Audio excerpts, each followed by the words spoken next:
안녕하세요. 저는 서울에 사는 60대 초반 남자입니다. 아내와 딸아이 하나, 이렇게 세 식구가 함께 살다가 딸아이가 결혼하며 나간 지 이제 벌써 8년 정도 된 것 같네요.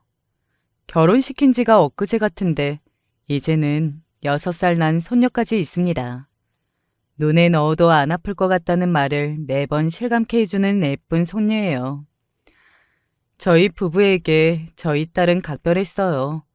뭐 세상 어느 부모 자식이 각별하지 않겠냐마는 저희 부부와 딸아이는 유독 더 그런 편이었습니다. 아내가 거의 죽을 위기를 넘겨가며 낳은 아이였고 또 자라면서 저희 부부의 속 한 번 썩이지 않은 착한 딸이었어요. 어린 시절부터 말하지 않아도 뭐든 척척 알아서 잘했고 정말 착한 딸이었습니다. 그리고 언제나 믿음직스러웠고요. 그래서 결혼하겠다고 남자를 데리고 왔을 때도 주저함이 없이 허락했던 것 같아요. 인상이 썩 좋지는 않지만 그래도 유진이가 선택한 사람이니 좋은 사람이겠지. 아내가 그렇게 이야기했던 게 기억이 나네요. 사이는 뭐 하나 딸보다 나은 게 없기는 했습니다. 학벌이나 직업, 그리고 집안까지 모두 다 말이죠. 사실 아쉽지 않았다면 거짓말일 거예요. 세상 모든 부모가 그렇듯 자기 딸아이가 좋은 집에 시집가서 고생 없이 살길 바라잖아요. 그런 마음에서 아쉽기는 했습니다. 하지만 둘이 좋아하니 그렇게 좋아하는 사람과 행복하게 사는 것도 좋은 걸로 생각했던 것 같아요. 지금 와서 돌이켜 생각해보면 그때 말릴 걸 하는 생각이 들지만 말입니다. 딸아이는 무척이나 행복해했습니다. 결혼하고 아이를 가지고 그걸 저희 부부에게 울면서 이야기하고 그때까지만 하더라도 참 시집 잘 보냈구나. 가진 조건이 다가 아니구나. 뭐 그런 생각을 했던 것 같아요. 지나고 나니 다 부질없는 생각일 뿐이었지만 말입니다. 사위는 작은 회사를 다니다가 그만두고 또 옮기고 그만두고의 반복이었습니다. 나중에는 친구와 사업을 한다고 저희 부부에게 손을 벌린 적도 있어요. 사실 그런 것들을 다 눈 감아주고 도와주고 한 것도 다 딸아이가 행복하기만을 바래서였습니다. 중간에 한번 사업이 망하고 다시 회사에 다니고 그러고는 정신을 차렸다고 생각했어요. 저희 부부에게 손을 벌리거나 딸아이가 힘든 내색을 전혀 하지 않았으니까요. 지금 와서 생각해보니 저희가 걱정할까봐 참고 또 참았던 거더라고요. 혼자서 속을 썩었을 딸아이를 생각하면 정말이지 피눈물이 납니다. 결혼하고 초반 몇 년 동안은 딸아이와 사위 그리고 손녀를 자주 봤지만 시간이 지날수록 보는 주기가 길어졌습니다. 그건 저희 부부가 바빠서는 아니었고 딸아이가 시댁으로 들어가게 되면서 그렇게 되었어요. 왜 조금 전에 사위가 사업을 하다가 한번 말아먹은 적이 있다고 했잖아요. 그러고 집까지 팔아야 했기 때문에 딸아이는 시집살이를 하게 되었었습니다. 저희 부부는 걱정했어요. 그래서 딸아이에게 집을 해주겠다고 말했던 적도 있었습니다. 물론 딸아이의 거절로 해줄 수 없었지만 말이죠. 더 이상 엄마랑 아빠한테 뭘 받는 불효는 하고 싶지 않아요. 그게 무슨 불효냐? 자식이라고는 너 하나밖에 없는데 당연히 해주는 거지. 그리고 자꾸 어디서 돈 나올 구석이 있다고 생각하면 그 사람도 정신 못 차리고요. 그건 맞는 말이긴 했습니다. 아내와 저도 동의했고요. 시어머니가 잘해주세요. 자기 아들이 사고를 쳐서 이 난리가 난 거니까 저한테는 별소리 못 하시고요. 저희 부부는 그 말을 철석같이 믿었습니다. 그리고 그 이후로도 드문드문 만날 때마다 어딘가 좋지 않은 일이 있는 듯한 느낌이 들기는 했지만 본인이 도통 말해주지 않고 괜찮다고만 하니 그런 줄 알았고요. 지금 와서 돌이켜보면 정말 후회가 되네요. 무슨 일이 있을 것 같을 때 조금 더 캐물었어야 하는 건데 말입니다. 아무튼 그렇게 딸아이는 시댁에서 시어른들과 함께 살게 되었고 저희 부부와는 자주 만나지 못했습니다. 1년에 두세 번 정도 봤던 것 같아요. 아무래도 같은 서울에 살 때보다 다르기는 하더군요. 이제 본격적으로 오늘 이곳에 사연을 보내게 된 그 사건에 대해 이야기해 볼게요. 엄마 김치가 먹고 싶어. 그런 이야기를 먼저 하는 아이가 아닌데 어느 날은 전화해서 아내에게 그렇게 이야기했다더군요. 사실 김치를 담아 먹지 않은 게 오래되었는데 아내는 딸아이의 그 이야기를 듣고 바로 김치부터 담갔습니다. 그리고 그 김치를 전달해주기 위해 정말 오랜만에 딸아이가 사는 집으로 제가 갔어요. 아무래도 시댁과 함께 살고 있다 보니 찾아갈 일이 거의 없었거든요. 그런데 그날은 시댁 어르신들이 다들 안 계신다고 하더군요. 와도 된다고요. 아버지, 너 얼굴이 왜 이러냐? 어디 안 좋은 일 있어? 6개월 만에 보는 딸아이의 얼굴이 더 많이 상해 있었습니다. 6개월 전에 봤을 때도 그래서 제가 걱정을 많이 했었거든요. 그런데 그것보다 더 상해 있더라고요. 아니요. 별일 없는데 요즘 입맛이 없어서 그런지 살이 쭉쭉 빠져서 그래요. 이제 엄마 김치 먹으면 괜찮아질 것 같아요. 영 미심쩍었지만 그렇다니 더 캐물을 수도 없었습니다. 그리고 무엇보다 오랜만에 보는 손녀가 너무 반가워서 다른 생각을 깊게 할 수는 없었어요. 네 엄마도 왔으면 좋았을 텐데. 엄마, 오랜만에 친구분들이랑 여행 가신 거잖아요.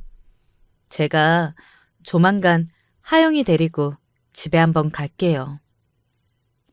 그냥 바보같이 그 말이 반가워서 정말이냐며 되묻기만 했던 것 같네요. 그렇게 딸아이와 반갑게 인사를 마치고 잠시 차 한잔을 하며 이야기를 나누다가 돌아가기 위해 자리에서 일어났습니다. 곧 시댁 어르신들이 올 시간이라는 이야기를 저에게 해주는 딸아이는 제가 자리에서 일어났으면 하는 눈치였거든요. 잠시만요.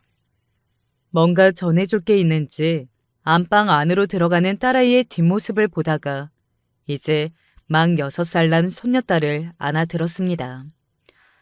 금방 데리고 집에 한번 들른다는 말을 듣기는 했지만 그래도 오랜만에 만났는데 또 금방 헤어지니 너무 서운하고 아쉽더라고요. 그런데 손녀도 그런 듯 했어요. 할아버지, 안 가면 안 돼? 왜? 할아버지 가는 거 싫어? 응, 그 녀석 참. 할아버지도 하영이랑 계속 같이 있고 싶은데 오늘은 이만 가봐야 돼. 엄마가 금방 다시 만날 수 있다고 했으니까 몇 밤만 더 자면 또 만날 수 있을 거야. 그냥 오랜만에 보는 할아버지와 더 있고 싶은가 보다. 꼭 그렇게 단순하게 생각했습니다. 저를 잡는 손녀가 귀엽고 또 기분이 좋아서 볼에 뽀뽀하니 손녀가 어딘가 이상한 말을 하더라고요. 지금 엄마랑 나도 할아버지 집에 데리고 가면 안 돼? 할아버지가 그렇게 좋아? 엄마, 할미한테 맴매 맞아서 아파. 어? 맴매? 순간 무슨 말인가 해서 그렇게 되물었던 것 같아요. 그리고 그 다음에 나온 손녀의 말은 아직도 잊히지 않습니다. 응, 엄마, 할미한테 맴매 맞아서 아프단 말이야. 몸에 상처도 있어. 맨날 울어. 그니까 할아버지가 우리 엄마 좀 구해줘. 너무 의미심장하잖아요. 그리고 그냥 넘길 수 있는 말이 아니었습니다. 제가 딸아이의 모습을 못 봤으면 모를까 어딘가 좋지 않은 모습을 이미 봤잖아요. 딸아이가 쇼핑 나간 김에 저와 아내가 생각나서 샀다는 옷을 한 벌 들고 나오는데 기분이 너무 이상하더라고요. 그리고 어딘가 직감적으로 느낌이 너무 좋지 않았습니다.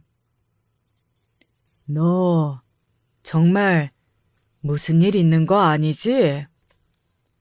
시어머니한테 맞고 사냐는 말을 바로 물어볼 수 없었어요. 그리고 6살 난 나이의 말이기도 했고 말이죠. 지금 와서 돌이켜보면 저는 그 사실을 믿고 싶지 않았던 것 같습니다. 아닐 거라고, 그럴 일은 있어서도 안 되고 또 있지도 않은 거라고 그렇게 생각하고 싶었던 것 같아요. 집으로 돌아오는 길, 그리고 집에 와서도 영 찝찝한 마음이 가라앉지 않았어요. 그리고 하루 정도 지나니 그 생각이나 마음은 더욱더 심해졌습니다. 도저히 그냥 넘어가지 않더라고요. 그래서 조사해 보기로 했습니다. 지금은 은퇴했지만 제 원래 직업이 경찰이었거든요. 게다가 형사였어요. 그래서 그런 일에는 도가 텄었습니다. 일단은 아내에게도 딸아이에게도 이야기하지 않고 제가 먼저 알아보기로 했어요. 그래서 딸아이의 주변을 살폈습니다.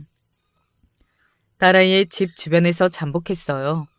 아내에게 거짓말까지 해가며 며칠을 딸아이가 사는 집 주변을 살폈지만 별다른 특이점은 발견하지 못했습니다.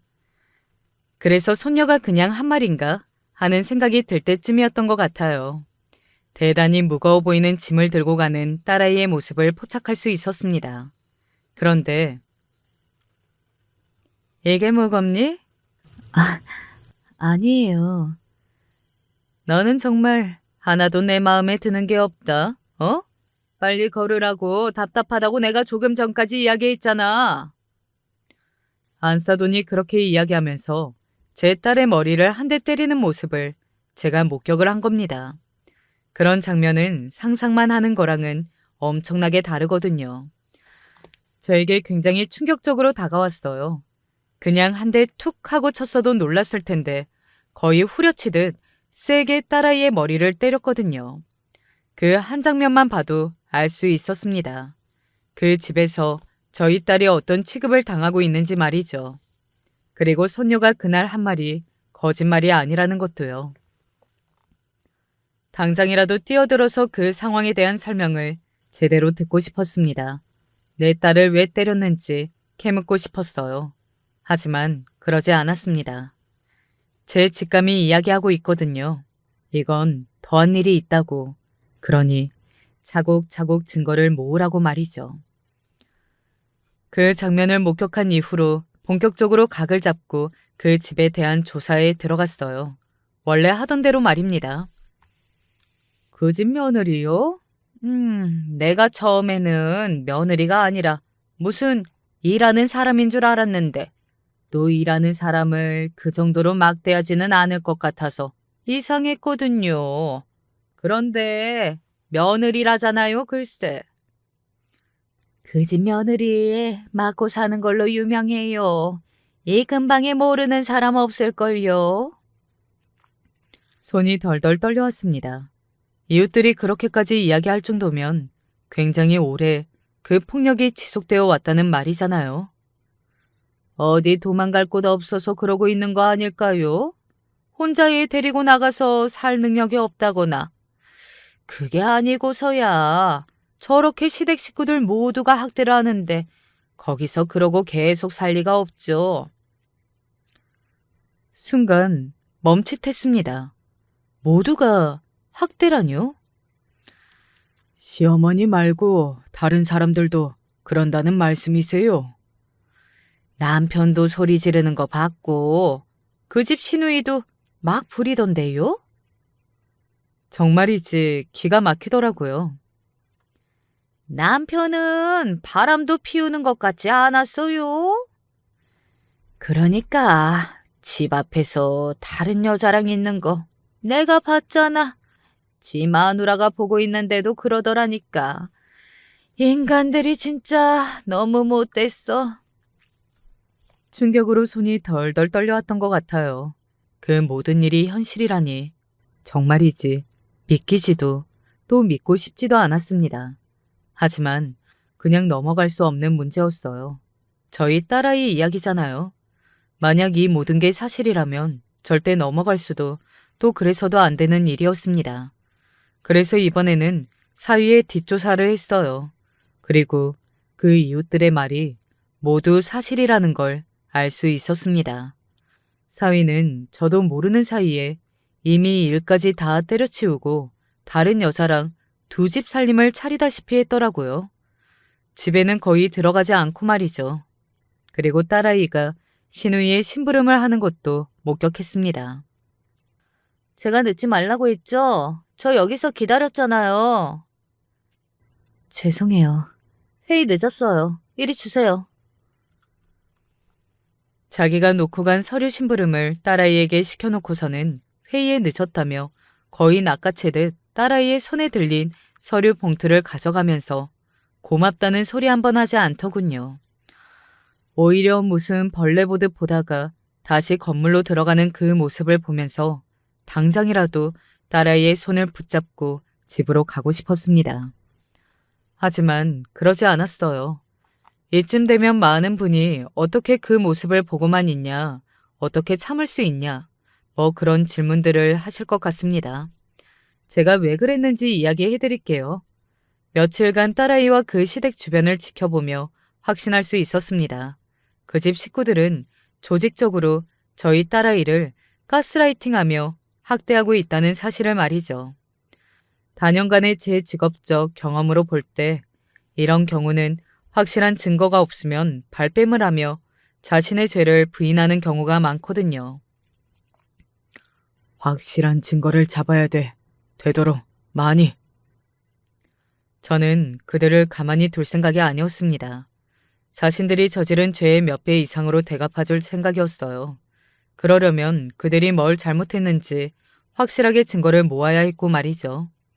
그래서 그 집 주변을 배회 아닌 배회라 하며 보고 들은 모든 장면들을 기록했습니다. 그렇게 모은 자료들이 며칠간 꽤 쌓였어요. 요 며칠간에도 이런 일이 있었는데 그동안 딸아이가 그 집에서 어떤 짓을 당했는지 생각만 해도 당장 그것들을 찢어 죽이고 싶더라고요. 더 이상 참을 수가 없겠구나 싶던 무렵 정말로 더 이상 참을 수가 없는 일이 발생을 했습니다. 그날도 딸아이의 집 주변을 배회하고 있었어요. 어김없이 장을 보고 돌아오는 딸아이와 안사돈의 모습이 보였고 그날은 딸아이가 어디 몸이 좋지 않은 건지 짐을 들고 나르는 게 더 힘들어 보였습니다. 그리고 손에서 봉지 하나를 놓쳤어요. 야, 그게 얼마짜리 과일인데? 딸아이가 손에서 놓친 비닐봉지에서 과일이 쏟아졌고 그 모습을 본 안사돈이 딸아이를 향해 소리를 지르며 딸아이의 어깨를 밀쳤습니다. 그 바람에 딸아이가 넘어졌어요. 저는 그 장면을 보고 더 이상 참지 못했습니다. 버러지 같은 게 뭐 하나 제대로 할 줄 아는 것도 없고 너 같은 건 우리 집 식구들 아니면 어디서 걷어주지도 않는 거 알지? 세상에서 가장 소중한 제 딸한테 버러지라는 둥, 쓸모없는 인간이라는 둥 하며 폭력을 가하는 그 모습에 눈물이 났습니다. 그리고 화가 머리 끝까지 치솟았고요. 사실 계획대로라면 더 증거를 모았어야 했는데 저는 더 이상 참을 수가 없었어요. 소리를 지르며 딸아이와 안사돈을 향해 갔습니다. 지금 이게 뭐 하는 짓입니까? 제 그 엄청난 큰 소리에 안사돈은 물론이고 딸아이도 저를 바라봤습니다. 그리고 예상치 못한 저의 등장에 얼굴이 사색이 되는 것을 볼 수 있었어요. 나중에 들은 이야기지만 딸아이는 죽으면 죽었지. 저와 아내에게 그런 모습을 들키고 싶지 않았다고 하더군요. 엄마와 아빠가 얼마나 속상해하겠냐고 말이죠. 그게 더더욱 딸아이가 그런 취급을 받아가면서도 참고 살았던 이유가 되었다고 생각하니 지금도 눈물이 나네요. 아버지, 아니, 바깥 사돈이 여긴 어떻게? 제 등장에 두 사람이 몹시 놀랐습니다. 저는 그런 안사돈에게 시선조차 주지 않은 채 우선 딸아이를 일으켜 세웠어요. 그러고는 딸아이에게 이렇게 말했습니다. 당장 집에 들어가서 네 짐 챙기고 아영이 데리고 나와. 아버지, 얼른. 제가 단호하게 그렇게 이야기했습니다. 딸아이는 잠시 머뭇거리더니 그대로 집 안으로 들어가더군요. 짐을 챙기러 말이죠. 안사돈은 아무 말도 하지 못한 채 어딘가 굉장히 안절부절 못한 모습으로 서 있었고 말입니다. 제 전직 직업이 뭔지 알고 있었으니 순간 겁을 먹은 거겠죠. 사돈께서 뭔가 오해를 하고 계신 것 같은데 그게 아니고. 오해요? 제가 그냥 이러고 나타났을 것 같습니까? 네? 낮은 목소리로 으름장을 놨습니다. 안사돈은 다시 입을 다물더군요. 내가 당신 식구들 가만히 두나봐 박살내버릴 거니까. 안사돈은 그런 제 모습에 정말 겁을 많이 먹은 건지 집 안으로 도망치듯 들어가더군요. 그리고 얼마 지나지 않아 딸아이가 그 집에서 나왔습니다. 조금 더 기다려보고 안 나오면 쳐들어가려고 했었거든요. 집으로 가는 차 안, 저와 딸아이는 한마디의 대화도 나누지 않았어요. 딸아이는 이 모든 상황을 저에게 어떻게 설명해야 하는지 고민하는 듯 했고, 저는 입을 여는 순간 화를 참을 수 없어서 운전을 하지 못할 것 같았거든요. 그래서 조용히 아무 말도 하지 않은 채 집으로 왔습니다. 아니, 이게 다 뭐야? 무슨 일이야? 영문을 모르는 아내에게 대충 이야기를 해줬어요. 제가 보고 들은 거에 반의 반도 말하지 않았는데 아내는 오열했습니다. 어떻게 이런 일이 있을 수 있냐고요. 그리고 오열하는 자신의 엄마 모습을 보던 딸아이도 울기 시작했어요. 그러고는 무너졌습니다. 여태 무슨 일이 있었는지 딸아이가 입을 열기 시작했어요. 시댁에 처음 들어갈 때는 이러지 않았다고 했습니다. 그런데 사위가 바람이 난 사실을 알게 되었고 울고불고하며 이혼하겠다고 했을 때 처음 시어머니가 자신을 때렸다고 하더군요. 물론 처음에는 나도 왜 때리냐고 따지고 들었어요. 그리고 처음 한두 번은 어머님도 나한테 사과하셨고. 그런데 이게 반복이 되니 어느 순간부터는 그게 당연한 게 되더라고요. 모든 집안의 식구들이 자신을 하대하고 때리고 하는 일이 어느 순간부터는 당연히 그래도 되는 것처럼 굴었다고요. 너 이리 와봐. 한참을 울던 아내가 뭔가 생각이 났는지 딸아이를 데리고 방 안으로 들어갔습니다. 그리고 잠시 뒤 짐승과도 같은 오열의 소리가 들려왔어요. 딸아이의 옷을 벗겨보고 등과 팔, 온갖 곳에 남아있는 폭력의 흔적을 봤던 탓이었습니다. 그리고 그 오열의 소리를 들으며 저는 주먹을 꽉 쥐었어요. 결코 절대 그들을 가만히 둘 수 없었습니다. 우선 딸아이를 병원으로 보내 진단서를 끊게 하고 변호사를 만났어요. 제 직업이 직업이었던지라 그쪽 방면으로는 일을 어떻게 진행하는 게 좋은지 다 꿰고 있었거든요. 그리고 사위를 찾아갔습니다. 정말 죽이고 싶었어요. 하지만 정말 죽을 힘을 다해 참았습니다. 뒤에 소송이 저희에게 유리하게 진행이 되려면 절대 때려서는 안 된다는 걸 인지하고 있었거든요. 장인어른, 제가 죽을 죄를 지었습니다. 누가 자네 장인인가? 나는 이제 자네 장인이 아니야. 한 번만 더 기회를 주시면. 웃기지도 않는 소리 말게. 당장이라도 찢어 죽이고 싶은 걸 온 힘을 다해 참고 있는 거니까. 우리 딸이 자네를 다시 볼 일은 이제 죽었다 깨어나도 없을 거야. 그리고 내가 빌려준 돈은 그대로 다 갚아야 할 걸세. 사업을 한다고 돈을 가져갔을 때 차용증을 받아놨었거든요. 그 돈을 받기 위해서 차용증을 쓰게 한 건 아니었습니다. 너무 당연하게 돈을 빌려주면 다음에도 이런 일이 반복될까봐 정신을 바짝 차리고 일을 하라는 의미에서 차용증을 쓰게 한 거였어요.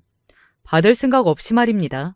그런데 일이 이렇게 되고 보니 그때 차용증을 쓰게 한 게 정말이지 옳은 선택이었더라고요. 의도한 건 아니었지만 말이죠. 사위를 만나고 집으로 돌아가니 또 아내가 울고 있었습니다. 너 무슨 소리 들었어? 제가 조심스럽게 물었어요. 그런 저에게 아내가 뭔가 노트 같은 걸 하나 건넸습니다. 이게 뭐야? 일기장이에요. 딸아이에게 여태 자신이 당한 모든 일을 기록해둔 일기장이었습니다. 바로 읽을 용기가 나지 않았어요. 하지만 읽어야 했습니다. 그래야 그들을 더 확실하고 처절하게 응징을 할 수 있을 테니까요. 딸아이의 일기장에는 놀라우리만큼 그동안 자신이 당한 일이 상세하게 기록되어 있었어요. 그중 몇 가지를 이야기해드리겠습니다. 아마 들으시는 모든 분이 함께 분노해 주실 걸로 생각합니다. 딸아이가 사위에게 그 여자와 언제 헤어질 거냐고, 헤어지기는 할 거냐고 물었던 날이 있더라고요. 오빠가 어떻게 나한테 이럴 수가 있어? 내가 뭐, 네가 여자로서 매력이 있었어 봐. 내가 바람이 왜 나니? 그게 지금 할 말이야? 어떻게 이렇게 뻔뻔해? 뭐? 너 지금 우리 아들한테 뻔뻔하다고 했냐? 뻔뻔은 너 같은 애를 두고 하는 말이지. 뭐 하나 제대로 할 줄 아는 것도 없으면서 결혼한 네 잘못 아니니? 너같이 뭐 하나 제대로 할 줄 아는 게 없는 애를 그래도 며느리랍시고 끼고 살아줬더니 어디 감히 은혜도 모르고 우리 아들한테 뻔뻔하다는 둥 하는 소리를 하는 거야? 그런 말도 안 되는 이야기들을 해가며 몇 년을 딸아이를 세뇌를 시켜왔더라고요. 언니가 생각해도 언니가 제대로 할 줄 아는 게 하나도 없는 것 같지 않아요? 그러면 우리 가족 같은 시댁 있는 걸 복으로 여겨야 한다니까요? 그리고 인제 와서 결혼을 물을 거야 어쩔 거야. 그런 이야기 친정에 할 수나 있겠냐고요. 그리고 하영이를 우리가 순순히 내줄 것 같아요? 은은한 협박도 계속해 왔더라고요. 부모님이 아시면 얼마나 속상하겠냐는 말을 둘러서 하고 또 이대로 이혼하면 아이는 못 내준다. 뭐 이런 이야기까지 말입니다. 밖에서 봤을 때는 그런 협박이 먹히나 싶겠지만 원래 안에서 지속적으로 그런 이야기를 듣게 되면 그런가 하는 생각이 들거든요. 제가 형사를 하면서 수많은 피해자를 보며 알게 된 사실입니다. 그렇게 1년, 2년 계속해 너는 쓸모가 없고 우리 아니면 걷어줄 사람이 없고 네가 나가면 평생 아이를 볼 수 없게 해주겠다는 걸 이야기를 하다 보니 딸아이도 그렇게 생각하게 된 것 같더라고요. 그 일기장에는 이런 말이 쓰여 있었습니다. 내가 이렇게 힘들게 살고 있다는 사실을 부모님이 알게 되시면 얼마나 속상해 하실까. 그리고 만약에 이혼하게 되면 이 사람들이 하영이를 주지 않겠다고 하면 나는 하영이를 정말 볼 수 없게 되는 건 아닌지 너무나 무섭다. 차라리 죽으면 죽었지. 그건 견딜 수 없을 것 같아. 요즘 같아서는 차라리 죽는 편이 나을지도 모르겠다는 생각을 가끔 하고는 한다. 매일매일 나를 향해 쏟아지는 폭언들과 같은 인격을 가진 사람들을 대우해주지 않는 그들의 모습을 볼 때마다 이 지옥 같은 곳에서 더 견뎌야 하는 현실이 너무 싫다.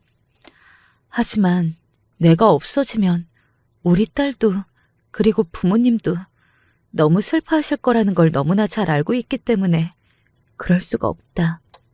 힘들어도 이겨내야지.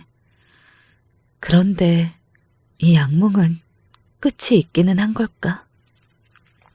정말 죽여버리고 싶더군요. 나에게 얼마나 소중한 내 딸인데 대신 내가 죽어도 괜찮을 만큼 사랑하는 내 딸에게 그런 짓들을 해온 걸 생각하니 속에서 천불이 나서 죽을 것 같더라고요. 하지만 그렇다고 당장 달려가서 머리채를 잡을 수 있는 노릇은 아니었습니다. 그렇게 허무하게 복수를 하고 싶은 마음도 없었고 말이죠. 그래서 천천히 잘 생각해 봤어요. 어떻게 하면 최대의 복수를 할 수 있을까 하고 말이죠. 일단은 딸아이에게 모든 증거를 다 받았습니다. 딸아이는 저에게 주고 싶지 않아 했어요.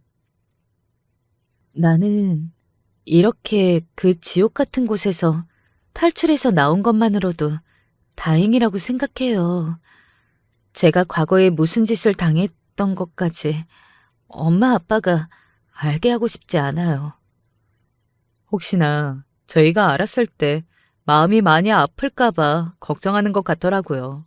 그런 딸에게 이렇게 이야기하며 설득했습니다. 이미 알아버린 이상 이대로 묻으면 나는 그게 속병이 나서 못 산다. 그 사람들에게 제대로 자기들이 뭘 잘못했는지 깨닫게 해줘야 이 아버지는 살아. 저와 제 아내가 계속해서 설득했어요. 그래서 딸아이가 그동안 모아온 자료들을 전달받을 수 있었습니다.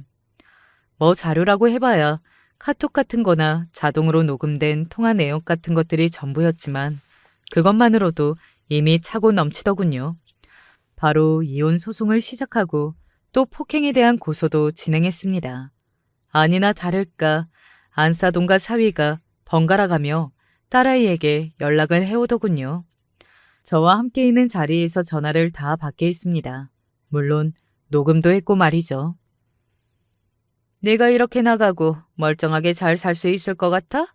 내가 너 죽여버릴 거야. 알아? 어디서 집을 나가길 나가? 저는 더 이상 어머님이랑 못 살아요.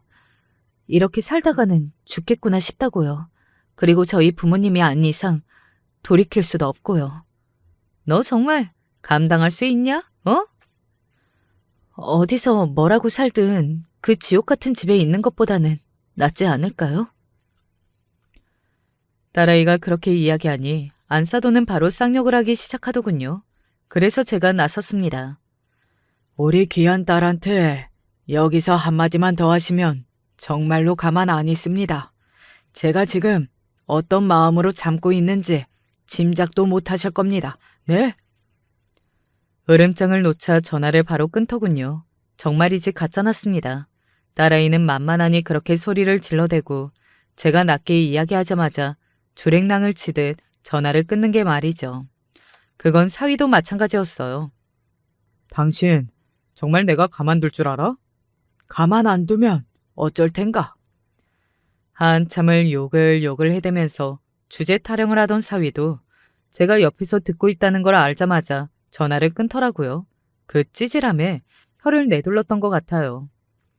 그뿐만 아니었습니다. 아내에게 듣기로는 시누이 되는 사람도 집으로 찾아왔었다고 하더군요.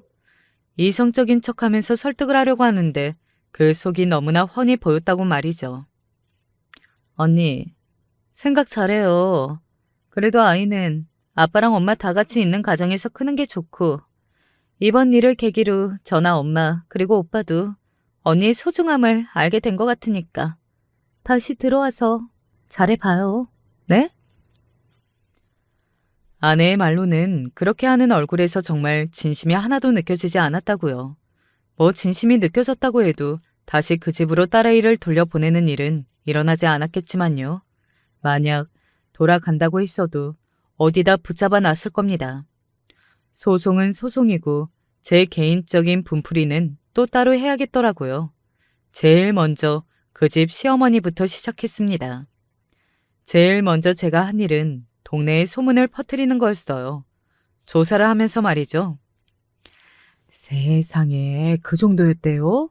며느리 괴롭히는 건 알고 있었는데 그 정도로 학대하고 있는지는 몰랐네. 아유 세상에. 원래 그런 소문은 정말 빠르게 퍼지잖아요. 게다가 안사도는 동네에서 조금 떨어진 곳에서 착한 사람 행세를 해가면서 봉사활동도 하고 있었더라고요. 그곳에도 소문을 냈습니다.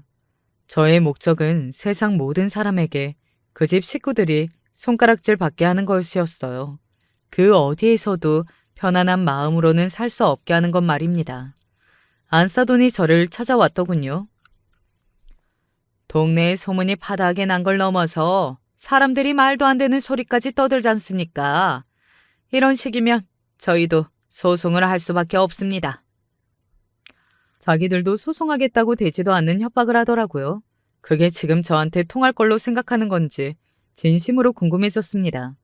제가 한 번 웃고는 이렇게 말했어요. 소송하시죠. 그리고 저는 그 사실 또한 사람들한테 이야기하고 다닐 겁니다. 아실지는 모르겠지만 저희 딸이 아빠가 형사여서 그런지 생각보다 증거를 많이 남겨뒀더라고요. 그거 하나하나 세상에 다 공개하면 어느 쪽이 더 큰일이 날지 그 누구보다 잘 아실 텐데요. 지금 협박하시는 겁니까? 협박이 아니라 사실을 말씀드리는 겁니다. 본인들이 한 짓 그 누구보다 잘 알고 있을 거 아닙니까? 제 말에 잠시 고민하더니 그제야 타협점이라고 이런 말을 짓거리더군요. 그러면 저희도 더는 문제 삼지 않을 테니 이 정도만 하시죠. 저는 이제 시작인데요. 그렇게 말했습니다. 저는 이제 시작이라고 말이죠. 그리고 실제로 저는 그 말이 맞았어요. 제 복수는 그게 시작에 불과했습니다. 각오 단단히 하시는 게 좋을 겁니다. 저는 절대 용서할 생각도 멈출 생각도 없으니까요. 정말로 저는 이제 시작이라고 생각했거든요. 먼저 안사돈을 고개를 들고 다닐 수 없게 만든 다음 그 자식들이 얼마나 못된 연놈들인지도 다 밝혔습니다. 고소당해서 수천만 원을 물어줘도 된다고 생각하고 딸아이의 시누이가 딸아이에게 보낸 문자 내용을 그 시누이가 다니는 회사 게시판에 올렸어요. 아가씨가 찾으시는 그 신발은 품절인 것 같아요. 그러면 찾아내야겠죠? 전국에 다 품절이고 중고 거래하는 실제 발매가의 2배라 아가씨가 주신 돈으로는 못 구할 것 같은데요.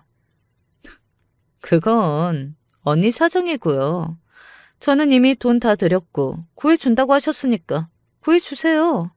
저는 그 신발 신어야겠거든요.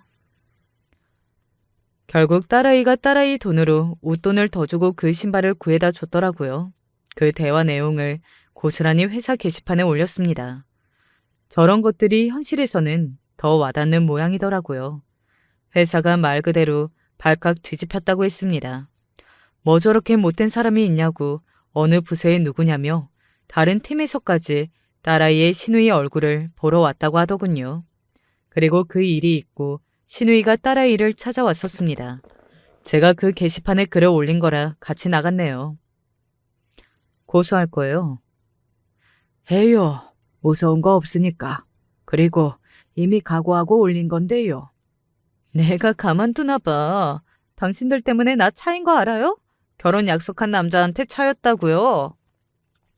그 일이 소문이 다 퍼져서 결혼을 약속하고 만나오던 남자에게 차이기까지 했다고 하더군요. 그런데 그게 뭐가 문제인 거지? 하는 생각이 들었습니다. 자신이 저지른 잘못으로 업보를 맞은 건데 말이죠. 제가 가만히 이야기했어요. 이것밖에 없다고 생각하는 건 아니겠죠? 뭐라고요? 순간 딸아이의 시누이 얼굴에서 어딘가 낭패감이 깃들었습니다. 아마 그간 딸아이에게 자신이 했던 말이나 행동들을 반추해보고 있는 거겠죠. 그리고 본인도 알았을 겁니다. 저 신발 사건은 세 발의 피라는 것을 말이죠. 잠시 뭔가 생각하는 듯 하더니 한껏 당황한 얼굴과 말투로 저에게 묻더군요. 그래서 더 하시겠다는 이야기이신가요? 내 딸을 그렇게 괴롭혀놓고는 그러면 당신은 평화롭게 잘 살 걸로 생각했나요? 남을 그만큼 괴롭혔으면 응당 그에 맞는 수준의 벌은 돌려받아야겠죠. 그렇잖아요. 뉘우치기는커녕 입에 발린 사과 한마디도 없는 사람들을 제가 왜 우리 딸이 그런 짓을 당한 걸 참아줘야 하냔 말입니다. 설사 울고 불고 빌어도 봐줄 마음이 전혀 없었는데 말이죠. 딸아이의 시누이는 아차하긴 하는 것 같았으나 자존심 때문인지 끝까지 사과하지는 않더군요. 그리고 제일 중요한 인간, 바로 사위. 그놈에 대한 보복도 시작했습니다. 사실 제일 나쁜 건 그놈이라고 생각했어요. 방치하고 방관하고 자신의 부인이 그 정도의 학대를 받고 있다는 걸 알면서도 모른 척한 것도 모자라 밖에 다른 여자를 만나고 다닌 놈이잖아요. 절대 가만둬서도 안 되고 그럴 수도 없었습니다. 우선 제일 먼저 이혼 소송을 걸었고 상대방 여자에게 상간녀 위자료 청구 소송도 넣었어요. 그리고 그 동네 사람들은 둘을 신혼부부라 알고 있던 걸 사실은 상간남 상간녀라는 사실도 알렸습니다. 상대방 여자는 체면이 중요했던 건지 뭔지 금방 도망을 갔다고 하더라고요. 그렇게 간땡이가 작은 여자가 퍽이나 바람은 잘 피웠다고 그런 생각을 했던 것 같습니다. 그리고 저에게 빌려간 돈, 그 차용증을 내밀고 말했어요. 당장 갚게. 아버님, 지금은 제가 돈이 없어서. 그게 내가 알 바인가? 그리고 내가 왜 자네 아버님인가? 당장 갚을 게 아니면 소송으로 강제 청구할 테니까. 그 인간이 가장 아끼는 것 중에 바로 그 인간 앞으로 된 외제차가 한 대 있었거든요.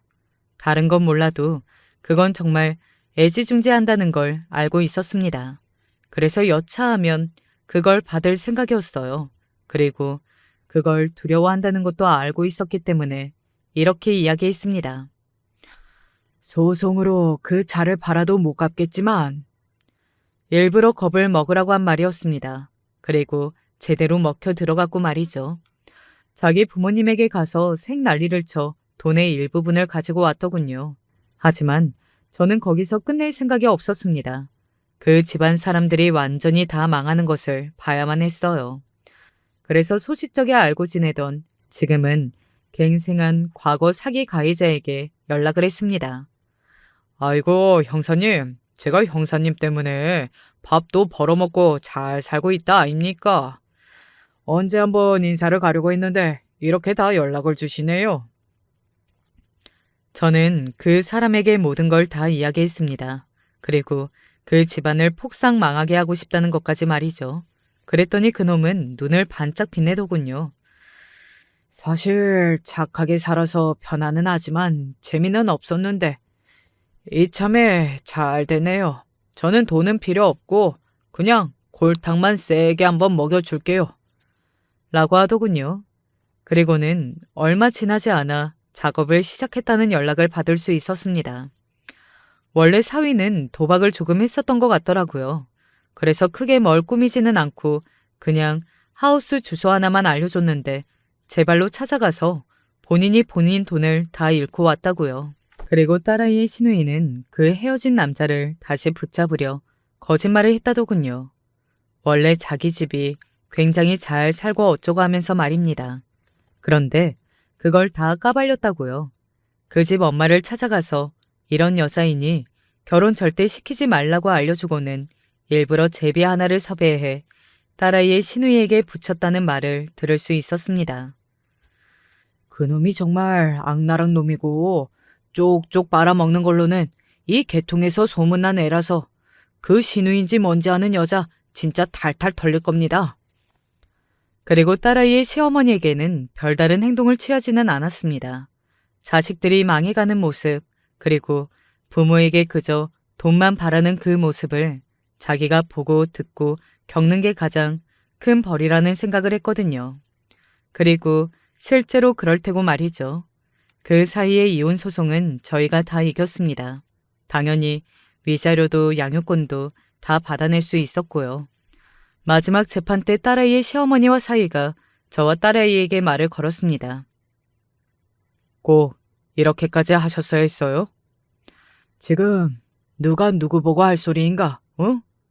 아니, 이렇게 요란법석하게 이혼을 하면 그쪽 따님한테도 좋을 게 없을 텐데요? 뭐가 좋을 게 없나요? 나는 다시 얘 결혼시킬 마음도 없는데. 그리고 우리 애가 잘못하지 않은 일로 나중에 문제 삼을 남자라면 더더욱 말입니다. 한번 쓰레기한테 걸렸으면 됐지. 또 걸릴 수는 없잖아요. 뭐라고요? 쓰레기요?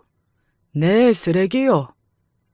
만약 이 말에 동의를 안 하시면 동네방네 모든 사람이 알 수 있게 제가 계속해서 떠들어 드릴게요. 정말 쓰레기인지 아닌지 다른 많은 사람들을 통해서 판단을 한번 내려보자고요. 제 그 말에 입을 앙 다물고는 씩씩거리기만 하더군요. 사이가 가만히 있다가 저희 딸을 향해 말했습니다. 어디 잘 사나 내가 두고두고 지켜볼 거야. 그 말을 가만 듣고 있던 딸아이가 거의 처음으로 입을 열었던 것 같아요. 어떠한 다짐이 느껴지는 말투로 말을 이었습니다.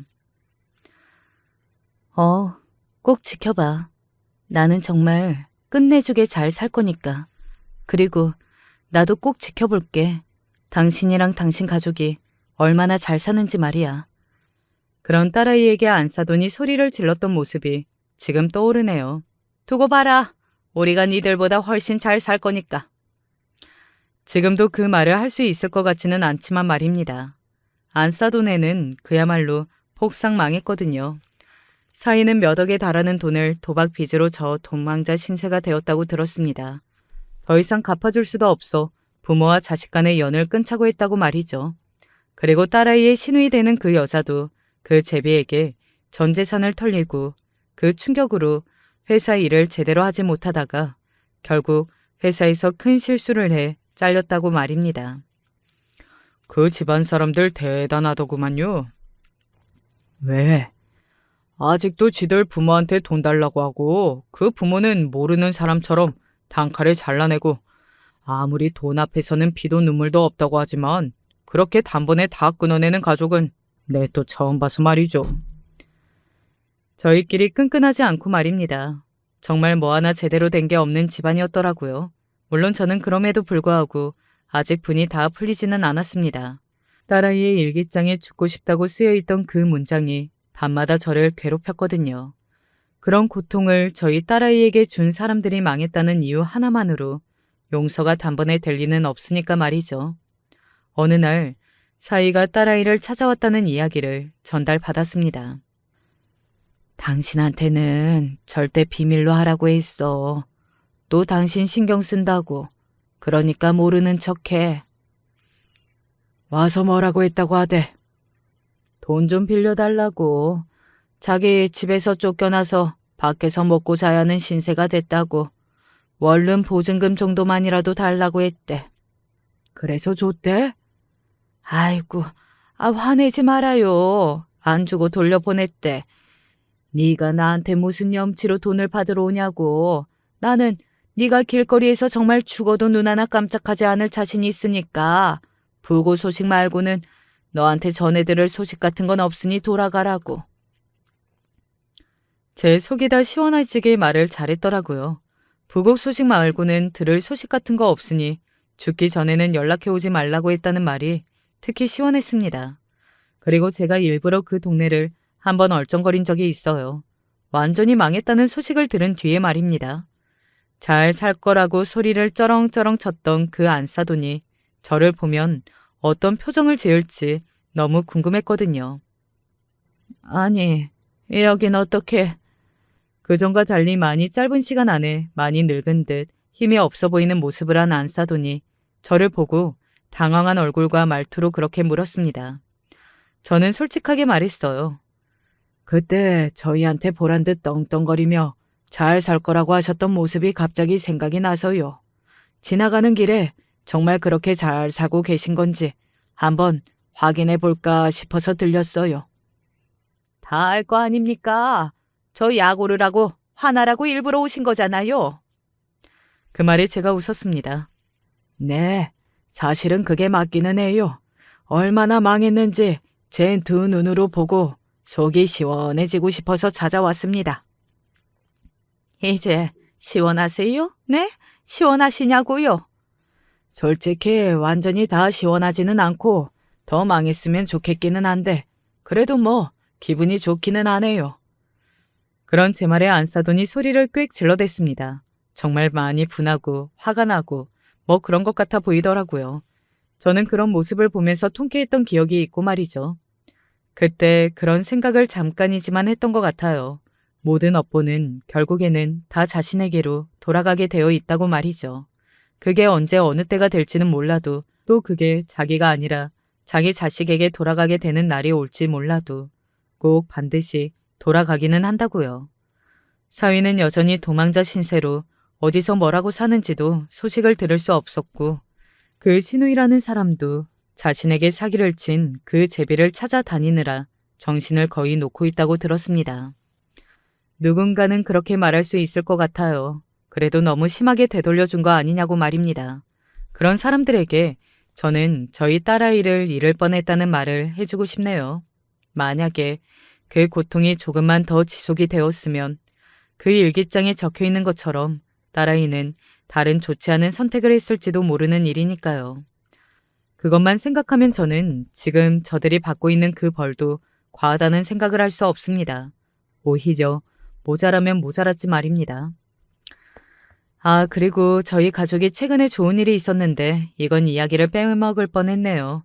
아버지 때부터 대대로 물려받았던 선산 옆으로 도로가 나서 보상금을 꽤 많이 받게 되었어요. 아마 이 소식은 딸아이의 시댁 식구들에게도 전달이 될 겁니다. 고향이 같은 쪽이거든요. 그걸로 내적 친밀감을 쌓았었고요. 그 소식을 듣는다면 안사돈의 성격상 화병으로 뒷목을 잡을 수도 있을 겁니다. 그리고 그 생각을 하니 더더욱 기분이 좋았고 말이죠. 저희의 행복이 누군가의 불행이 될 수 있다는 것, 그리고 그것도 그 집안의 불행이 될 수 있다는 것, 참 기분이 좋더라고요. 그래서 더더욱 행복하고 더더욱 보란듯 누리며 살아야겠다는 생각을 많이 하게 되는 요즘입니다. 물론 저는 분풀이를 다 했다고 생각하지는 않지만 그래도 나름대로 한을 풀었다고 생각합니다. 무엇보다 요즘 딸아이가 활짝 웃는 얼굴을 보고 있으면 예전 행복했던 시절이 생각이 나서 기분이 참 좋아요. 그리고 이러나 저러나 그 집 사람들은 미워도 소녀는 딸아이가 결혼했었기 때문에 이 세상에 나올 수 있었던 거니까. 이제는 더 이상 그 집안 사람들에 대한 미움과 증오는 내려놓을까 하는 생각을 하고 있습니다. 할아버지, 나 저거 가지고 싶어. 너 비슷한 거 있잖아. 비슷한 거 있어도 이거는 없잖아. 할아버지가 사줄게. 아이고, 아빠, 애 버릇 잘못 든다니까요. 나 이것까지만 사줄게. 요즘은 이런 소소한 대화와 소소한 다툼들까지 너무 행복해서 눈물이 날 정도거든요. 이런 게 사람 사는 건가 싶고 말이죠. 지금 같아서는 정말 그 무엇도 비견될 수 없을 만큼 행복하네요. 지금만 같으면 소원이 없을 것 같습니다. 이게 다 저희 딸이 착하게 살아서 얻게 되는 복이라고 생각하며 감사하게 누리고 살려고 합니다. 그리고 작은 소망이 하나 있다면 이제 다시는 그 식구들과 얽히지 않았으면 하는 그 정도의 소원밖에는 없어요. 이야기가 너무 길어졌네요. 그 집 사람들이 저지른 악행들도 너무나 많았고 또 제가 복수도 나름대로 길게 하기도 했고 말이죠. 그래서 여러분께 해드릴 이야기가 많았네요. 이 이야기 들으시는 분들이 어떻게 들으셨는지 모르겠어요. 저는 시원하고 통쾌하고 재밌게 그리고 남에게 저지른 악행은 반드시 돌아오게 되어 있다는 교훈을 조금이나마 드렸으면 그 이상 바랄 게 없을 것 같습니다. 저는 이제 그만 사연을 줄여야겠네요. 오늘도 손녀와 산책하러 나가기로 했거든요. 그 녀석이 이 할아버지를 참 많이 따라요. 저도 딸아이 어린 시절이 생각나서 요즘 너무 예쁘고 말이죠. 긴 사연 들어주셔서 감사합니다. 이 사연을 들으시는 모든 분이 행복한 일만 있으시길 언제 어디서나 기도하겠습니다. 늘 건강하세요. 안녕하세요. 40대를 앞둔 여성입니다. 제 직업 특성상 도덕 윤리의식에 좀 민감한데요. 하지만 남들에게는 쉽게 말할 수 있는 것이라도 막상 제 경우로 닥치게 되니 쉽게 생각할 것이 못 되는 것 같습니다. 더군다나 그것이 떠올리기 싫은 과거의 경험과 겹치게 되니 더욱 그렇더군요. 누구라도 제 이야기를 들어주셨으면 하는 마음에 이렇게 글을 남겨봅니다. 제 어린 시절은 많이 불우했습니다. 제 첫 기억은 5살 무렵부터 시작합니다. 어느 순간부터 저에게는 아버지라는 존재가 사라졌습니다. 부모님이 이혼을 하시게 되면서 어머니가 저를 맡게 되었기 때문입니다. 두 분이 왜 이혼을 하셨는지는 지금도 잘 모릅니다. 특별히 물어볼 때도 없었고요. 다만 어렴풋이 생각나는 아버지의 모습은 참 멋쟁이이고 자상했던 기억이 있어요. 그리고 정확한 기억인지는 알 수 없지만 아버지는 엄마 앞에서 늘 기죽은 모습으로 있었던 것 같아요. 그래서 자라면서 아버지만 생각하면 어린 저로서는 알 수 없는 우울감 때문에 늘 슬퍼했고 그럴 때마다 엄마를 더 원망했던 것 같아요. 제가 7살 되던 해의 겨울, 눈이 많이 내리던 날로 기억합니다. 어머니는 눈사람을 만들러 가자며 저를 데리고 할머니 집으로 왔습니다. 그리고 잠시 맛있는 것을 사오겠다며 간 후로는 돌아오지 않았어요. 한참을 기다려도 엄마는 돌아오지 않고 눈이 무릎까지 차오르자 그때부터 저는 그 앞에서 울기 시작했어요. 아무리 울어도 엄마도 할머니도 오지 않고 이웃집 사람들이 나와서 저에게 이것저것 물어보시더니 할머니가 오실 때까지 저를 데리고 있어줬죠. 그때부터 저는 할머니 집에서 살게 되었습니다. 할머니한테 들은 말로는 엄마는 아빠와 결혼하면서 친정과는 아예 연을 끊어버렸다고 했어요. 특히 외삼촌과는 크게 싸워서 엄마가 저를 버리다시피 맡겨놓고 떠나버렸지만 외삼촌은 엄마를 찾지도 말라고 길기를 날뛰었어요. 그래서 저는 엄마 아빠가 보고 싶어도 외삼촌이 무서워서 단 한 번도 그런 말을 해본 적이 없어요. 나중에 외할머니한테 듣기로는 외삼촌은 엄마에 대한 열등감이 많은 사람이었다고 합니다. 학교 다닐 때 엄마는 굉장히 공부를 잘했고 외삼촌은 그저 평범했다고 해요.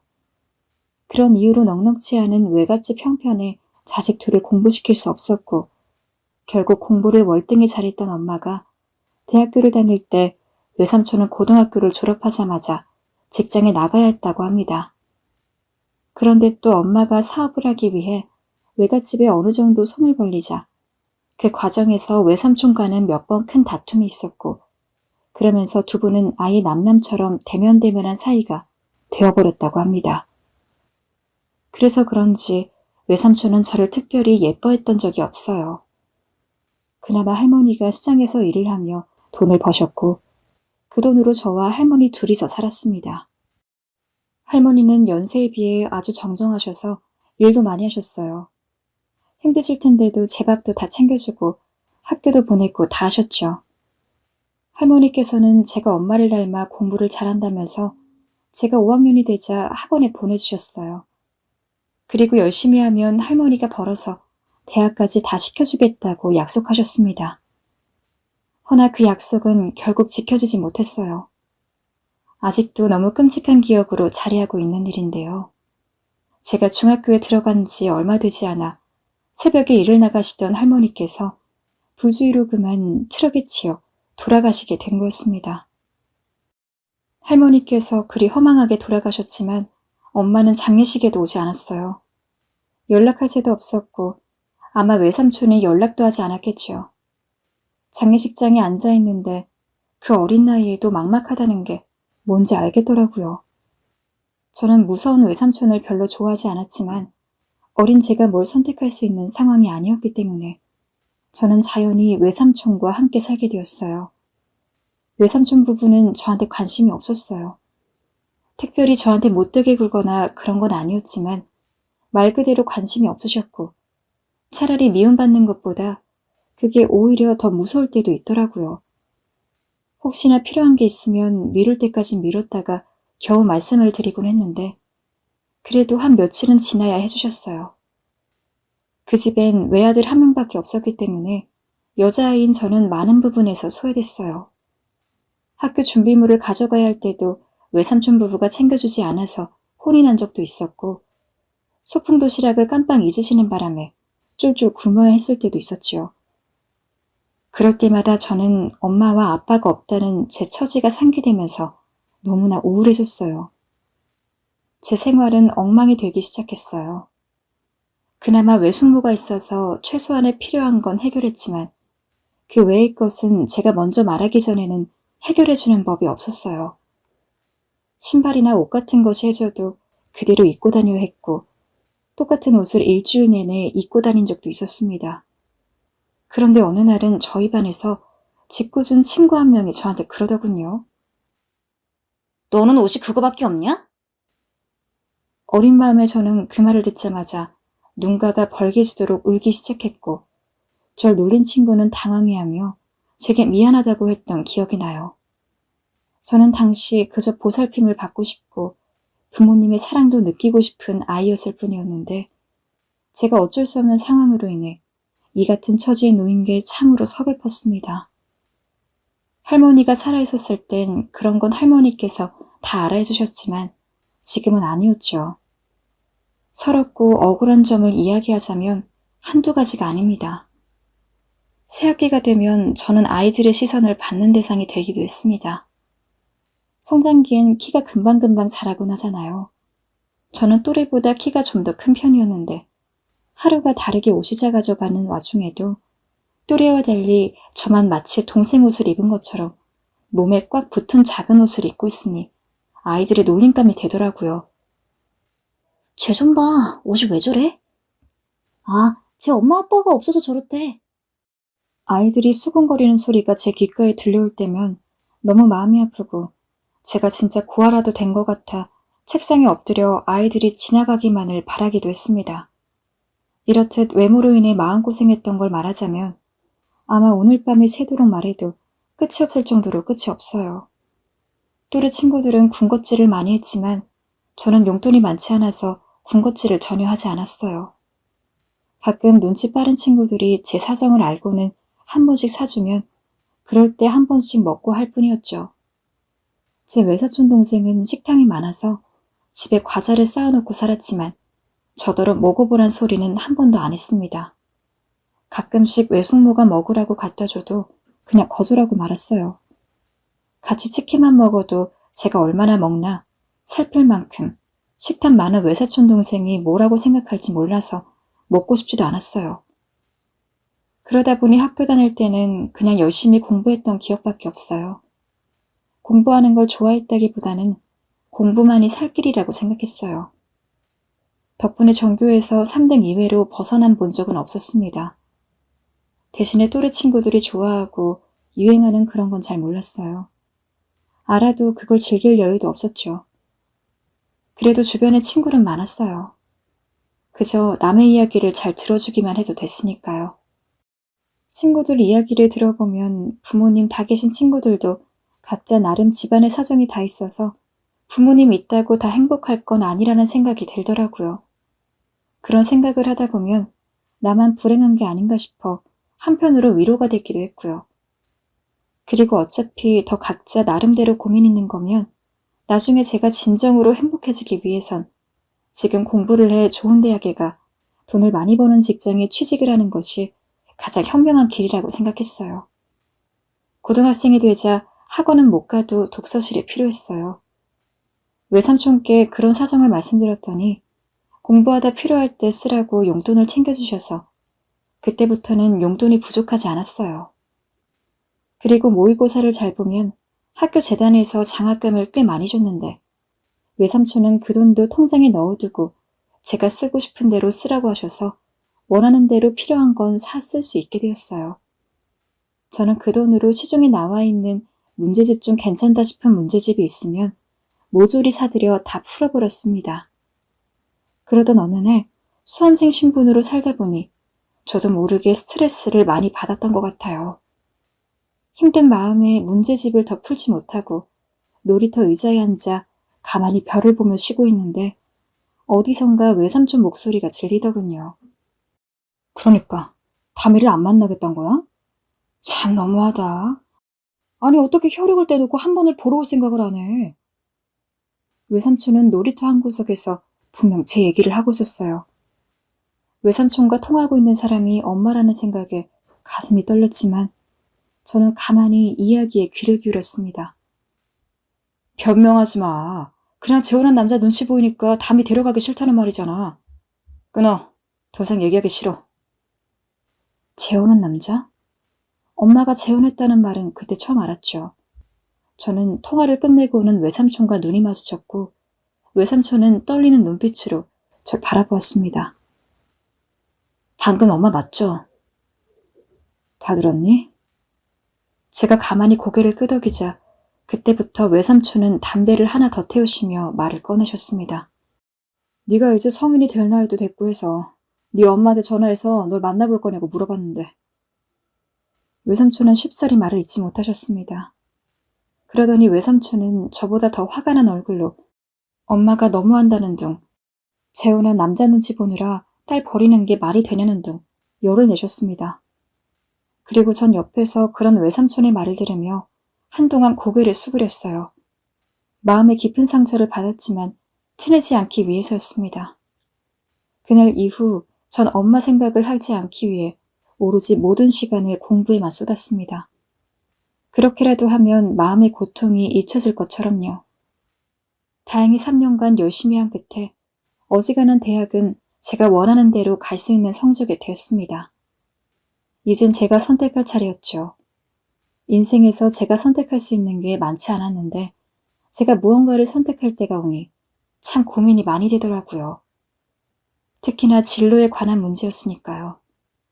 한참을 고민한 끝에 저는 초등학교 선생님으로 진로를 택했습니다. 다른 해보고 싶은 공부도 있었지만 당시 제 상황에서는 졸업 후 안정적인 진로를 택하는 것이 최우선이라고 생각했으니까요. 특히 교대에는 각종 장학제도가 잘 되어 있어서 다행히 그때부터는 외삼촌의 힘을 빌리지 않아도 되었습니다. 처음에 대학교에 들어갔을 땐 말 그대로 자유를 만끽했던 것 같아요. 새로 만나는 친구들과 푸른 잔디가 깔려있는 캠퍼스의 전경, 그 위에서 이루어지는 동기들과의 술자리, 모든 게 완벽했고 행복했어요.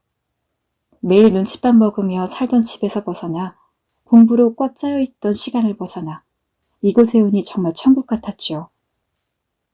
허나 학년이 올라가자 동기들도 공부를 하기 위해 조금씩 연락이 뜸해졌고 저희는 어찌됐든 교사가 되기 위해서 임용고시를 통과해야 했기 때문에 학년이 올라갈수록 그 부담은 커져갔어요.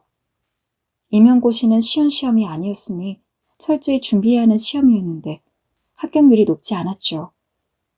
아마 그 몇 년의 시기가 제 인생에서 제일 많이 방황하고 힘들었던 시기 같아요. 처음으로 불확실한 미래를 맞았기 때문이죠. 그리고 그때 운명처럼 첫사랑을 만나게 되었어요.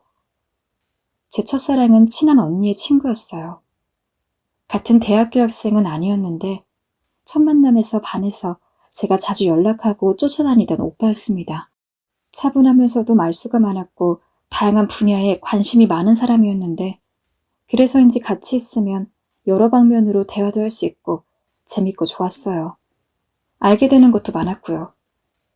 그리고 다른 남자들과는 다르게 일부러 여자에게 잘 보이려고 하는 부분이 없어서 외려 더 멋있기도 했어요. 저는 그 오빠를 정말로 좋아했어요. 단둘이 여행을 가본 건 이 오빠가 처음이었는데 지난 날을 다 돌이켜봐도 그 오빠랑 만났을 때가 그나마 제일 낭만적이었던 것 같아요. 제가 임용고시를 앞두고 불안에 떨 때에도 저를 잡아준 것도 그 사람이었어요.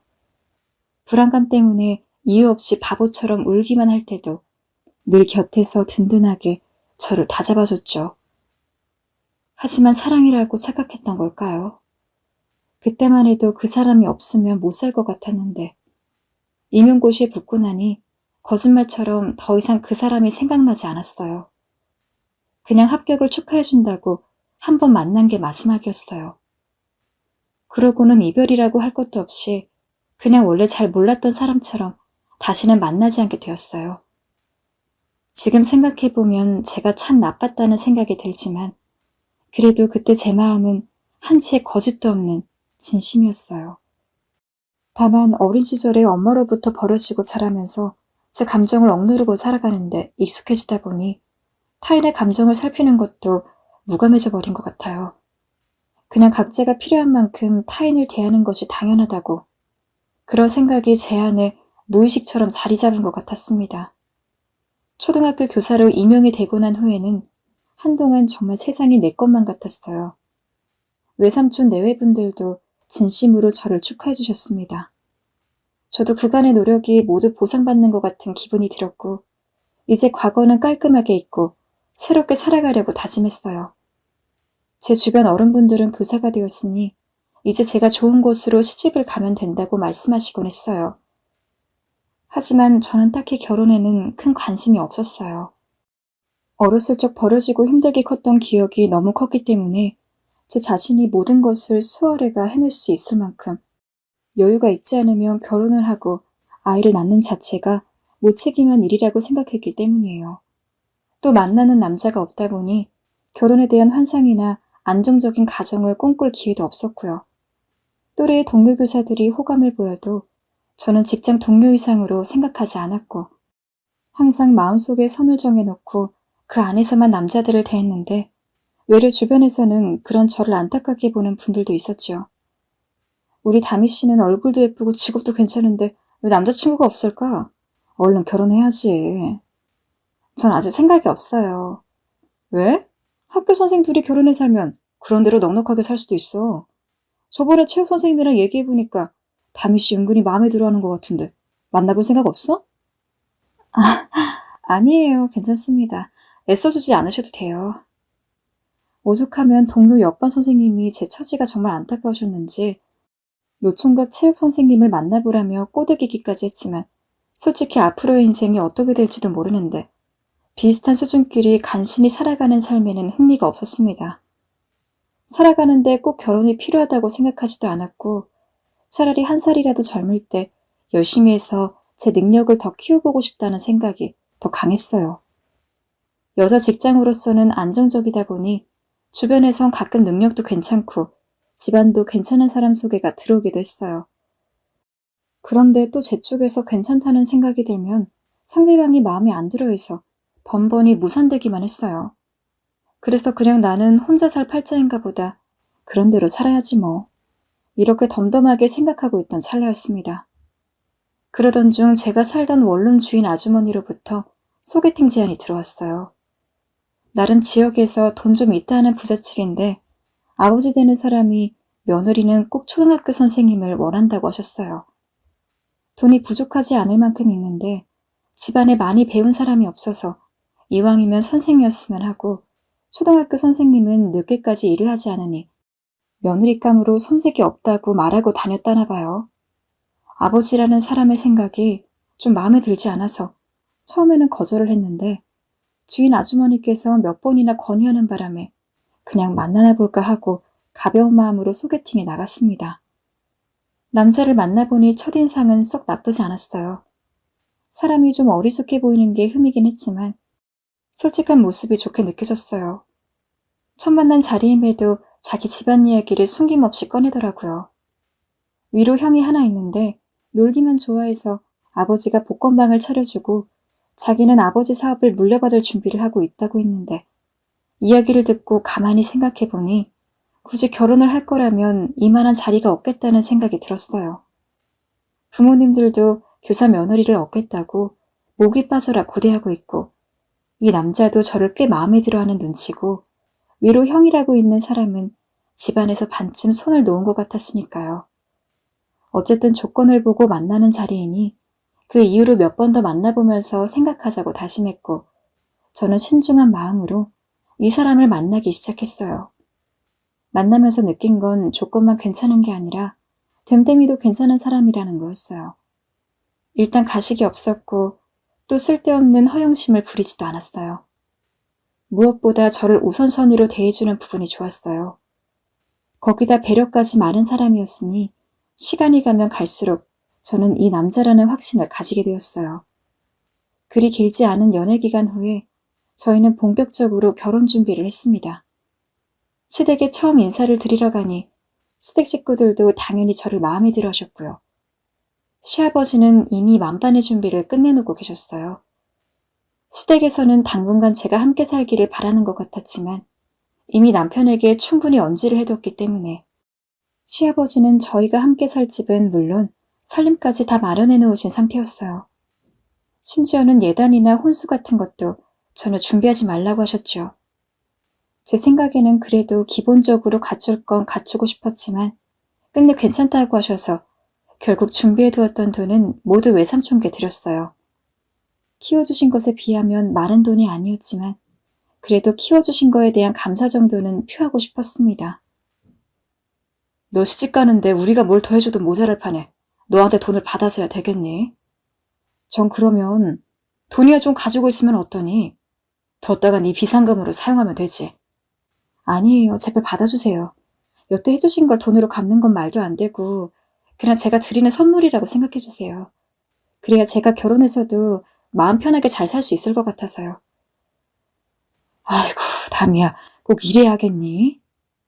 마음이라 생각해주세요. 부탁드릴게요. 외삼촌은 펄쩍 뛰시면서 한사고 거부하셨고 외숙모께서는 비상금으로 갖고 있으라고 하셨지만 저는 이렇게라도 하지 않으면 내내 마음의 빚이 될 것 같다고 말씀드리며 두 분을 설득했습니다. 그날 외삼촌은 아주 감개무량하신 듯 말씀 중에 어머니를 입에 담으셨습니다. 네가 엄마 없이 이리도 잘 커주니 나는 너무 고마울 따름이다. 우리가 바빠서 널 제대로 챙기지 못했던 거 너무 미안하게 생각하고 있단다. 지금이라도 용서를 해줬으면 좋겠구나. 아니에요. 그간 절 키워주신 것만으로도 감사하고 있어요. 마음에 담아두지 마세요. 네가 그리 생각해주니 참 고맙다. 아, 그런데 말이다. 사실 네 결혼 때문에 내가 어머니랑 연락을 해보았는데 말이다. 네? 어머니랑요? 네 허락을 받을까 하다 일단 내가 무턱대고 해버렸구나.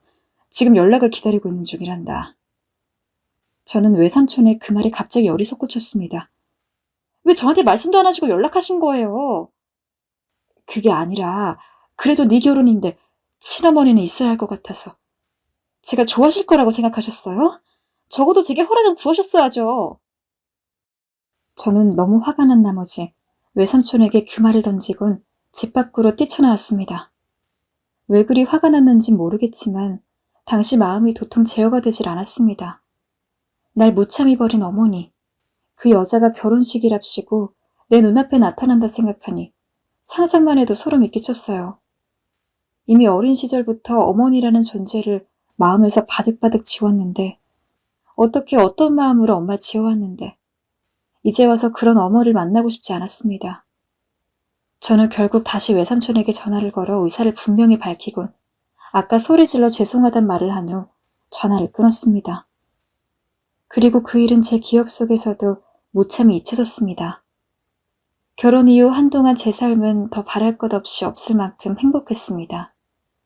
주변에서는 제가 든든한 사업가 남편을 뒀으니 곧 학교를 그만둘 것이라고 생각한 모양이지만 저는 오히려 더 열정적으로 일에 집중했습니다. 결혼을 했다고 제가 사랑하는 일을 그만두고 싶지도 않았고 오히려 안정적인 가정이 생기니 생활 자체에 더 활력이 생기는 느낌이 들었습니다. 또 재력가 집안이다 보니 결혼 전 시집살이를 걱정하긴 했지만 워낙에 바쁜 며느리로 인식이 되어 있다 보니 시댁에서도 특별히 저에게 간섭하는 경우도 없었고요. 아마 이대로만 진행되었더라면 제 인생은 더할 나위 없이 행복했을 것입니다. 그런데 얼마 지나지 않아 시댁과 남편에게 어두운 그림자가 드리우기 시작했습니다. 퇴근을 하고 집에 돌아와 저녁을 준비하고 있던 와중 남편으로부터 전화가 한 통 걸려왔습니다. 그날따라 남편의 목소리는 비에 젖은 것처럼 울적했습니다. 무슨 일이야? 아버지가 구속되셨어. 뭐라고? 저는 너무 놀라 입을 다물지 못했습니다. 시아버지가 횡령 및 탈세 등으로 구속이 되었단 거였습니다. 자세히 알고 보니 시아버지의 사업은 투명하게 진행되는 사업이 아니었습니다. 세금을 피하고 회사 재산을 최대한 개인 명의로 돌리기 위해 온갖 편법과 불법으로 덧칠한 사업이었죠. 그런데 그런 아버지의 사업이 남편 쪽으로 숨게될 움직임이 보이자 함께 일하던 아버님의 동료가 모든 걸 드러내버리고 고발을 하게 된 것이었습니다. 자세한 내막은 알지 못하지만 아버님의 동료는 회사에 지분 있는 사람도 아니었고 평소 아버님에게 좋지 않은 감정도 있던 터라 고발을 한 것 같다고 했습니다. 문제는 여기서 끝내지 않았습니다. 시아버님이 구속되자 또 다른 문제가 터져나왔습니다. 이번에는 아주버님 쪽에서 문제가 생겼어요. 아주버님은 원래 약간 사회생활이 불가능한 성격을 지셨기 때문에 시댁에서는 그저 먹고 살라고 복권방 하나를 차려주었습니다. 그런데 이런 아주버님 주변에 나쁜 친구들이 꼬여들면서 아주버님은 불법적인 사업에 손을 대기 시작했나 봅니다. 웃긴 건 사람이 어리숙하다 보니 돈도 되고 대표 노릇도 한 것입니다. 한마디로 물주가 바지사장 노릇까지 겸한 꼴이죠.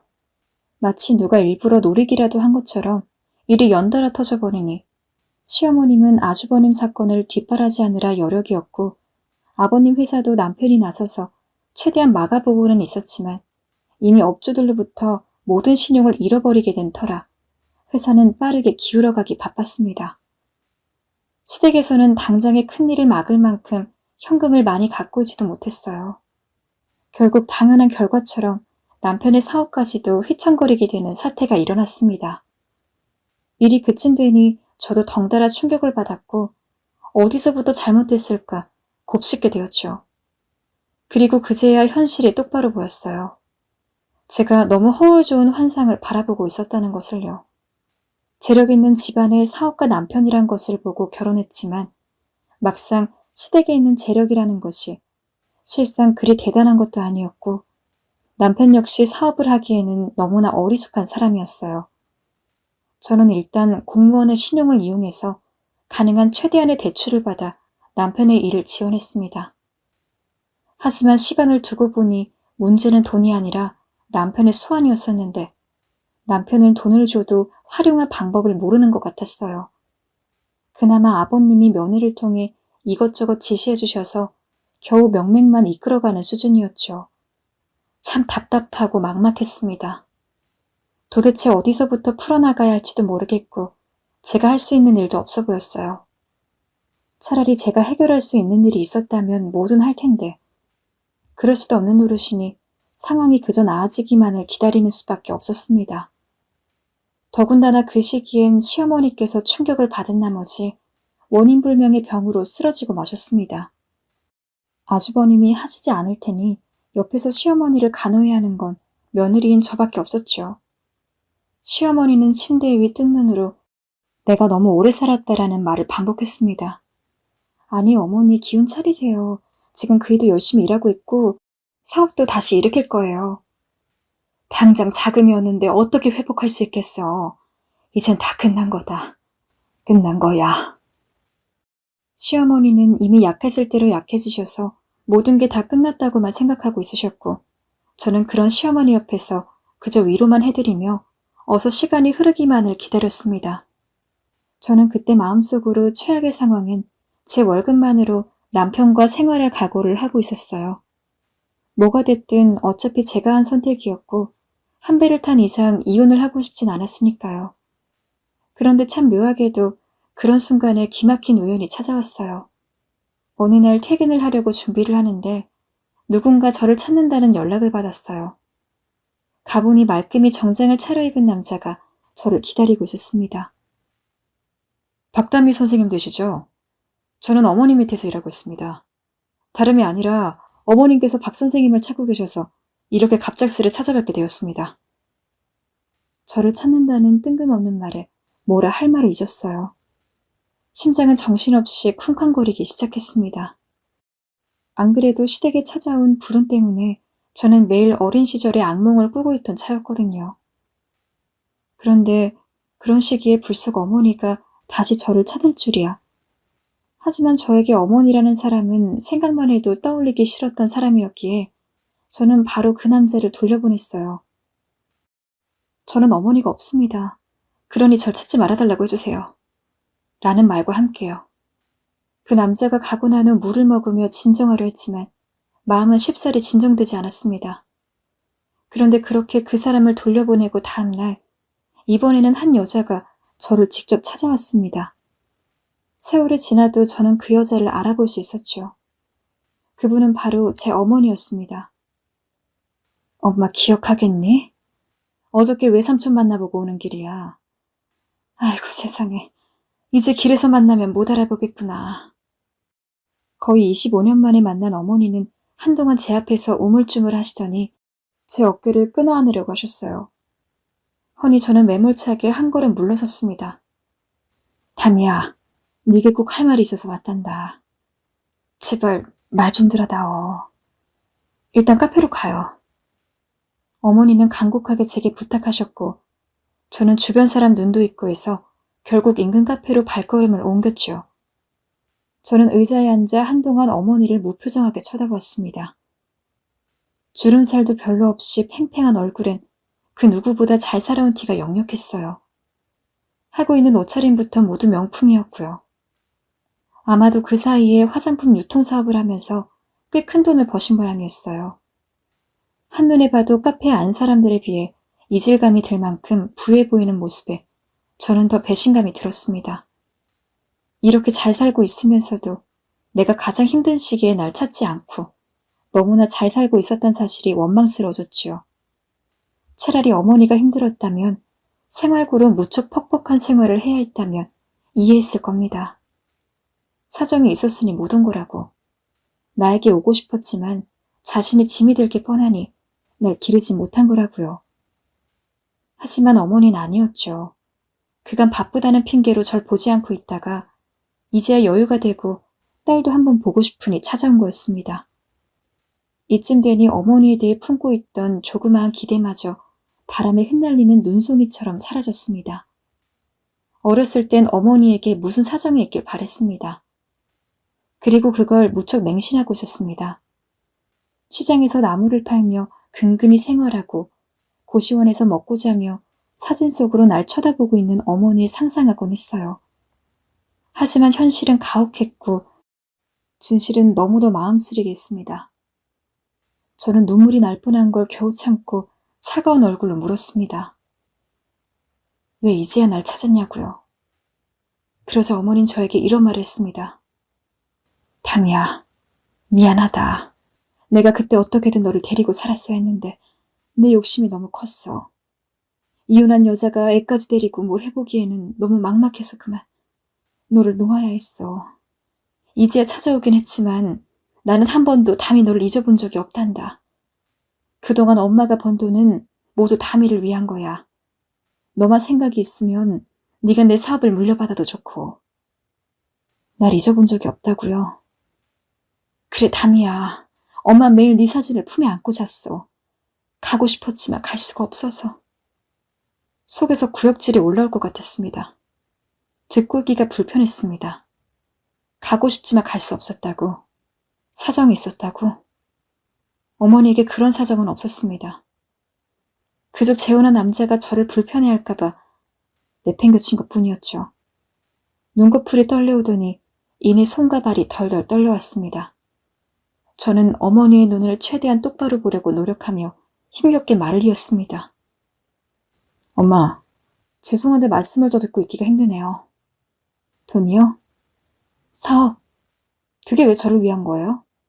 잘 되셨으니 이렇게 오셔서 하시는 말씀이시지. 그거 다 엄마가 스스로를 위해 번 돈이잖아요. 저랑은 상관없는 것 같아요. 전 엄마 사업 물려받을 생각 없습니다. 엄마는 그 와중에도 무슨 말을 더 하려고 했지만 저는 딱 잘라 선을 그었습니다. 제가 어떻게 살았는지는 말씀 안 드릴게요. 결국 엄마는 본인 위주로 다 판단하고 결정하셨잖아요. 저는 안중에도 없었던 거고요. 제가 보고 싶었다면 어떻게든 찾아오셨겠죠. 건강하신 거 봤으니 됐어요. 저는 이만 가볼게요. 돌아서는 순간 끝내 눈물방울이 떨어지긴 했지만 저는 덤덤하게 발걸음을 옮겼습니다.